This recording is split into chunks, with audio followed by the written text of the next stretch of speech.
So we had leaks here, and he took off one.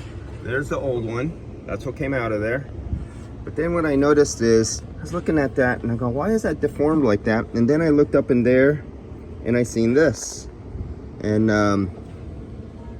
we're gonna check this other one because it came back.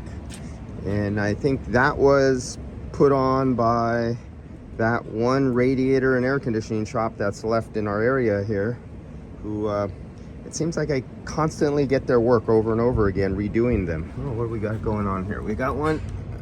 Check out, peel off, see if we got one or two. Here, peel it out. Let's see what we got. Oh, shit. Okay, nope.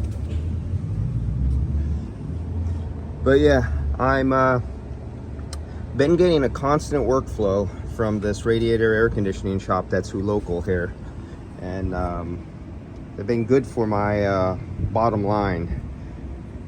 And I missed the other one up in the city, the other biggest air conditioning radiator shop who went out of business, because when they went out of business, I actually lost a lot of clientele because there was no one left to screw up cars.